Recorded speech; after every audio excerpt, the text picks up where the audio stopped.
The dashboard clock said 11:04 p.m. I was 26 minutes early. I parked my Honda Civic in the far corner of the lot. The Phillips 66 sign was bright above me. A rusty picnic table sat near my car. The gas station workers used it when they smoked. The engine stayed on. The dome light was off. I did not want anyone to see my face here. The studio apartment I lived in was 40 miles from this gas station.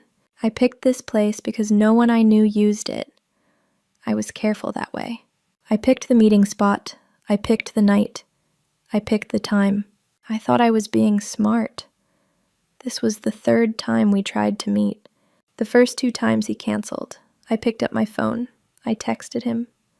I am here. The red receipt showed up fast. He did not reply. The clock said 11:15. Then 11:30. Then 11:45. My hands felt cold. The big Sonic cup in my cup holder was just water now. The ice melted hours ago. I chewed the straw flat. The cup was wet in my fist. A Ford F-150 pulled into the lot. A man got out. He was tall. He wore a gray flannel shirt and a baseball cap. He stood next to his truck.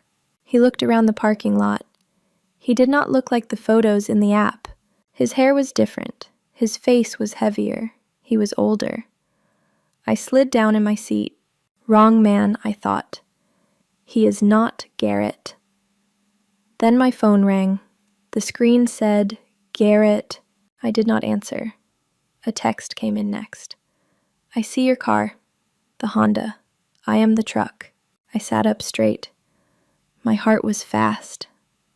I texted back. You don't look like your photos. He typed back fast. I know. I am sorry. The photos are not me. Let me explain. Can you talk to me 5 minutes? The doors of my car were locked. I rolled the driver window down 2 inches. I yelled through the gap. Who are you? He stood about 20 feet away. He did not move closer. He raised both hands. My name is not Garrett. My name is Milo. I am sorry. Please. 5 minutes. I should drive away. I knew it. My foot was near the gas pedal. But I waited 7 weeks for this. 7 weeks of texts. 7 weeks of nice messages. I told my coworker Brianne about Garrett the paramedic. I called him a kind man. I said he saved people for a living. I made up a whole life for him in my head. The wife, the little house, the dog, the job at the hospital. None of it was real, but I kept it in my head anyway. I bought a new navy sweater for tonight. It cost $19.99 at Ross Dress for less. I cut the tag off in the parking lot before I drove here. I did not want him to know it was new. The window came down 2 more inches. The cold air rushed in. Talk, I said. Do not move. He took a slow breath. He spoke quietly. His voice was soft. Garrett is my brother. He doesn't know I used his photos. I stared at him. The Sonic cup was wet in my hand. Your brother? Yes, Garrett is the paramedic. Not me. I am sorry. Why are you here? He looked down at his boots. The wind pushed at his shirt. Because I wanted to meet you. I told you a lie, and I am tired of the lie. A car pulled up to the gas pumps. A woman got out. She did not look at us. She started to fill her tank. The pump beeped. I cannot tell you the rest here, he said. Not in a parking lot, not at midnight. Please, meet me again. In the day. Public place. I looked at his face. I looked at his truck. The plate was an Oklahoma plate. I picked up an old gas receipt off my passenger seat. I wrote down the plate number with a pen. He did not see me do it. What is your last name? I asked. He paused. Hartley, Milo Hartley. And Garrett. What is his last name? Hartley too. He is my brother. I nodded once. I wrote that down on the receipt under the plate number. The window went up an inch. My fingers shook a little. I will think about it, I said. I pressed my foot on the gas. I drove out of the lot. I did not look back. In my mirror, his red taillights came on. He stood by his truck a long time before he got in. On the drive home, I did not cry. My stomach felt sick. I did not turn on the radio. I drove with the window cracked. The cold air kept me awake.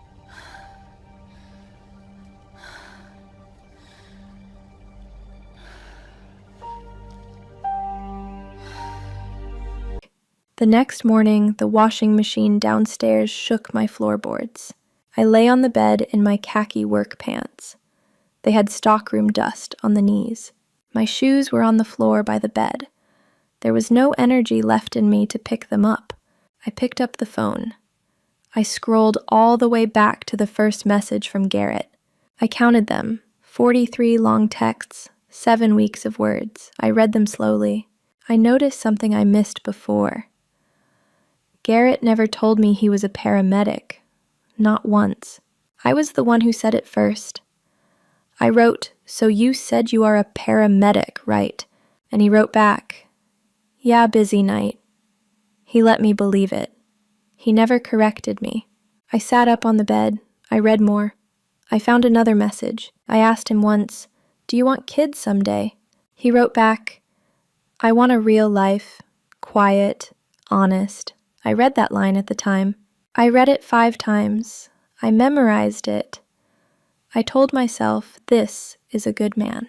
He wants a quiet life. So do I. Now the word honest hurt. It hurt right in the chest. I called my sister Corinne in Wichita. She picked up on the 3rd ring. I heard kids in the background. She was on the school run. "Hey you," she said. "Did you meet him?" I opened my mouth. I closed it. I opened it again. "Yeah," I said. "I met him. He was nice. We are going to meet again next week." I lied. Corinne always says the same thing. "You trust people too fast, Ren." I did not want to hear it. Not today. "That's great, hon," she said. "Send me a photo next time. I want to see his face." "Sure," I said. We talked for 2 more minutes. She was busy. I let her go. Corinne always said I trusted people too fast. She has been saying it since we were kids, since before Mom died in 2019 and Dad in 2021. I missed Dad's funeral.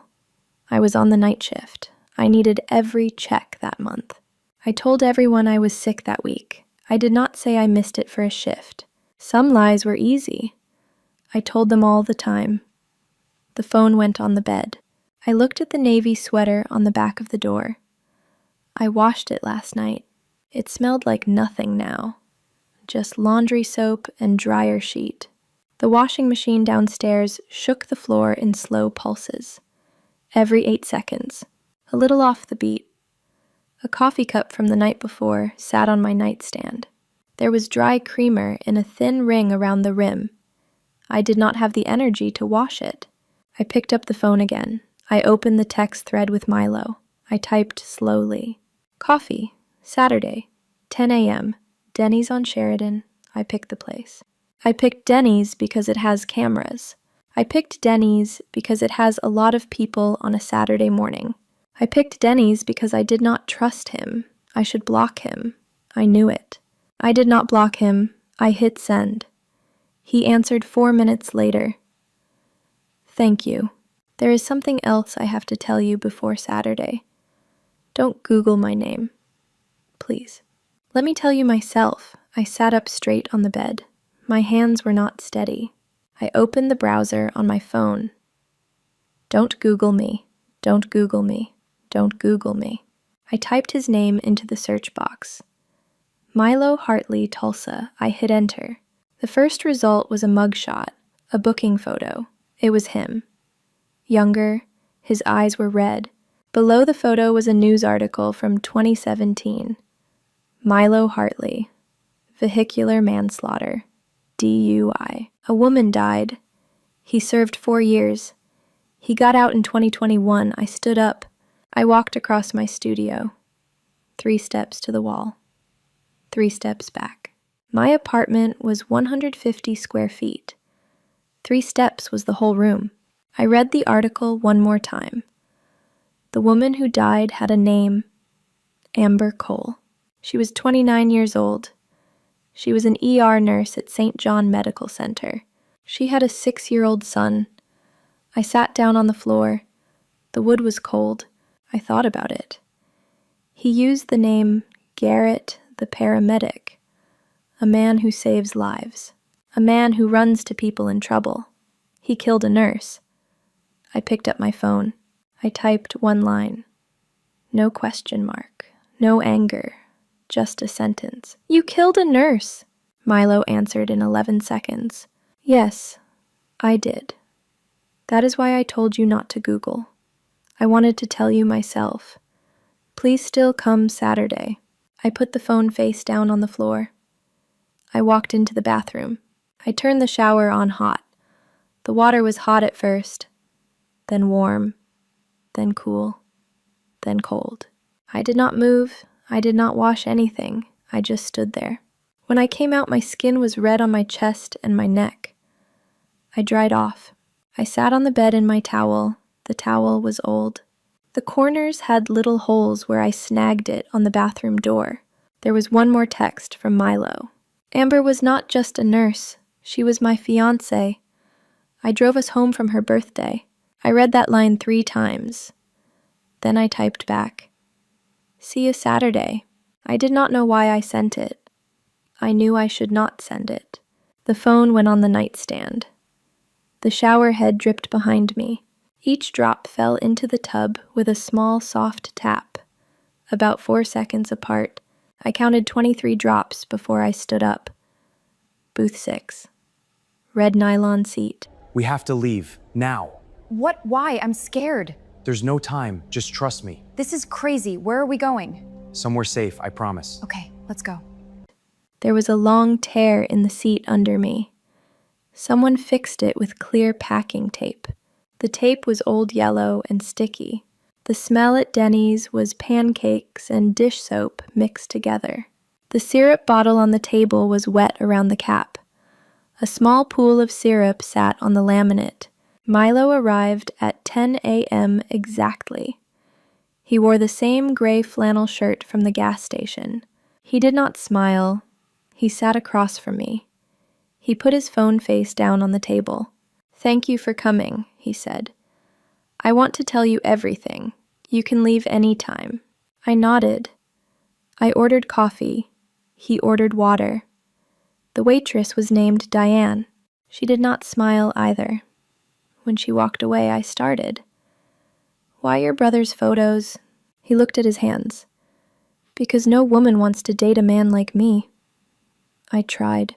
I was honest. I told them right at the start, the first message. They said no. Every time. Always no. "So you lied." I lied. "Why me?" "Because of your dating bio. You wrote, 'I work nights.' I keep to myself. I thought maybe you understood quiet people." My face got warm. "I am not a quiet person," I said. "I am a lonely person. There is a difference." He did not answer that. He turned his water glass between his hands. The ice clinked against the inside. He told me about Amber. 2 years. We were going to get married. He stopped. He looked at the syrup bottle on the table. She had a folder, wedding stuff. She showed her mom every Sunday. He did not say more for a minute. That night was her 30th birthday, he said. We went to dinner in Brookside. I drank 3 beers with the meal. I thought I was fine. I was not fine. He stopped again. "I 44, he said. I hit the median. She was in the passenger seat. He did not finish that sentence. He did not need to. The waitress came back. She refilled my coffee. Milo said, "No thank you" to the water again. He kept going. I am clean 6 years now. No drinks, no pills, nothing. I work for a roofing company in Broken Arrow. I am not a paramedic. I fix roofs. His hands sat on the table. They were rough. There were small white scars on the knuckles. Roof work. Hammers and nails and falls. "Your real brother," I said. "Garrett." The actual paramedic. Does he know about the photos? Milo took a long breath. He knows. And what does he say? He told me to stop. He told me a year ago. He told me again 6 months ago. I sat very still. My hands were flat on the table. And you stopped. Milo looked up at me for the first time. No, I did not stop. The booth went quiet. The diner sound around us got louder. A baby cried 2 tables over. A man laughed by the front door. The cook in the back hit a metal pan with a metal spoon 3 quick taps. How many women? I asked. He looked down again. You are the 11th. I did not move. And the others, they left, all of them. They blocked me. They did not come back. You are the only one. I felt sick. The coffee in my cup looked too dark. I pushed the cup to the middle of the table. I have to use the bathroom, I said. Sure, of course. I stood up. My knee caught on the packing tape. The tape pulled at my khakis. I had to free my leg with my hand. The tape made a small ripping sound. I did not go to the bathroom. I walked past the bathroom door. I walked past the kitchen. I walked out the back door of Denny's. The back door went to the dumpster. The smell back there was bad. Old fryer oil and bread. I went around the side of the building. I walked across the parking lot to my Honda. I got in. I started the engine. I drove away. In my mirror, the Denny's sign got smaller and smaller. I left him at booth 6 with his glass of water and his 11 women. Halfway home, I thought of something. I paid for my coffee. I did not pay for his water. He could pay for his own water. It was not a big feeling, but it was something. I drove home in silence. The radio stayed off. The Sonic cup in my cup holder was empty. I did not get a new one for 2 weeks. I am the 11th woman.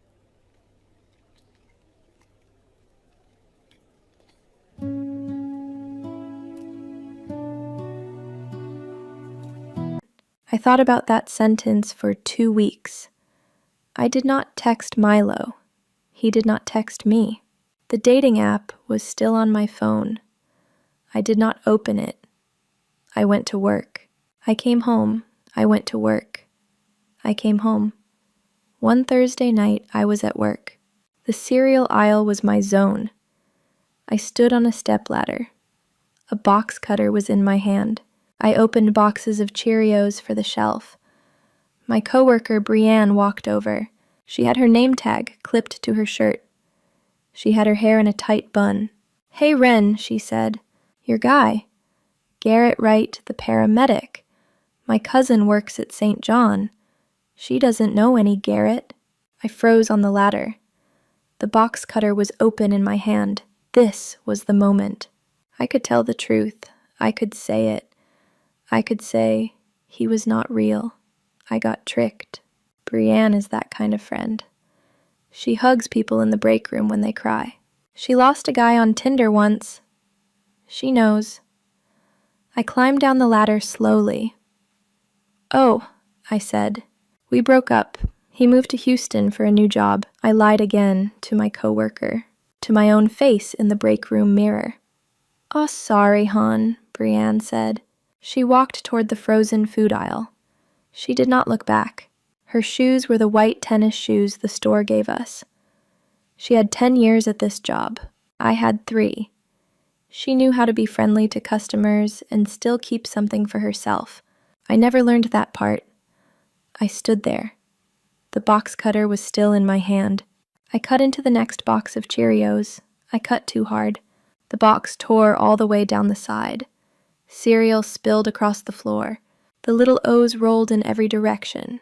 Some rolled under the bottom shelf where no one could reach. I got down on my knees. I picked up Cheerios with my bare hands, one at a time. Then I started to cry, for the first time in 6 weeks. Right there on the floor of the cereal aisle, a young girl walked past. She was maybe 19. She had a Walmart cart full of soda. "Ma'am, you good?" she asked. Allergies, I said. She nodded. She walked away. When my shift ended at 6 a.m., some Cheerios were still under the shelf. I left them. 2 weeks after that, I checked the mailbox at the coin laundry on a Friday afternoon. There was a handwritten letter. The postmark was local. I read the return address. Garrett Hartley. Broken Arrow, Oklahoma. The real Garrett. The actual paramedic. Milo's brother. I went outside. I sat on the steps of the laundry. The steps were cold through my pants. I opened the envelope. The flap had a smudge of black ink. There were 2 American flag stamps on the corner. The corner was bent a little. The letter was short. 1 page. Written in pen. Ms. Decker, my brother told me he met you. He said you left. I am writing to all the women he contacted. I have a list. I am sorry for what he did. He is back in jail. He violated parole. The roofing company let him go. He has a sister-in-law in Tucson. He can stay with her when he gets out, but it will be a long time. I am not asking you to forgive him. I am asking if you are okay. Garrett. His real phone number was at the bottom. His name. A real signature. I read it 3 times. I did not call him. I did not text him. I folded the letter. I put it in my kitchen drawer. I put it under a stack of old Walmart coupons. That night, I called Corinne in Wichita. Hey, she said. How is Garrett? I stayed quiet for 4 seconds. Her TV played in the background. A game show. People shouting at the wheel. He was not real Corinne, I said. I got tricked. I knew for a while. And I did not tell you.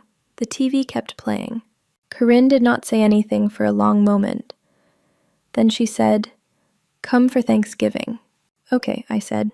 "I mean it, Ren. Drive up Wednesday. Stay through Sunday. The spare room is ready." I said okay, I said. I was not crying. But my voice was thin. She heard it. "Good," she said. "Drive safe." We hung up. I sat on my bed. I looked at the ceiling. The light fixture had 3 dead bugs in it. I stared at them for a while. I did not get up to clean it. I did not get up to do anything. The fridge hummed. The washing machine downstairs hummed. The world kept on.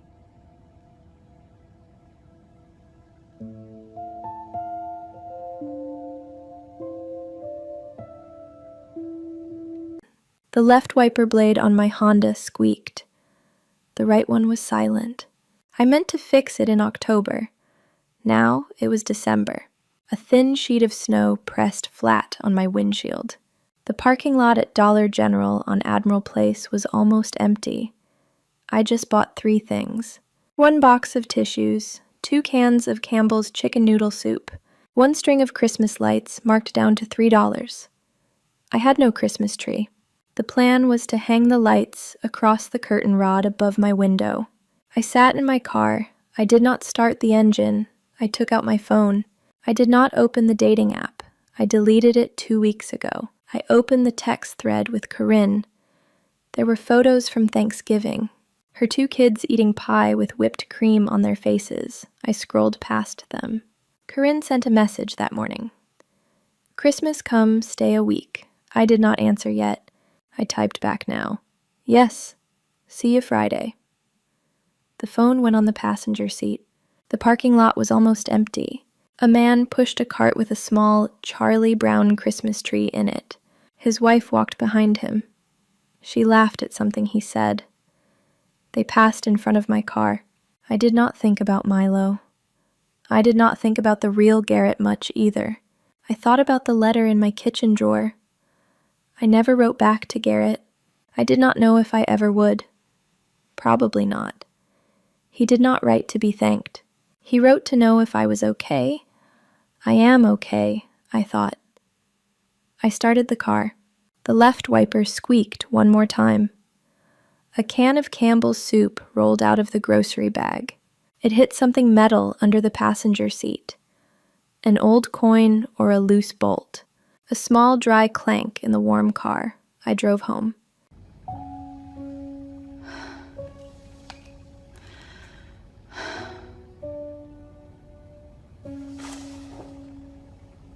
Wow, this one stuck with me too. Frankly speaking, Ren frustrated me sometimes. The lies to her sister, to Brian, and that allergies is cute in the cereal aisles. Anyone in retail knows that's the life. I've seen it. You don't cry at work, you just blame allergies. And Milo, this guy make me sick. 11 women, like 11. And his brother having to clean up the mess with letters, that really got me. Honestly, Garrett is who I keep thinking about. Writing those letters by hand, two flag stamps. He didn't want a thank you, just wanted to know she was okay. That's the good man here. Did anyone catch that little detail too? Ren paid for her coffee, but not his water. Love that.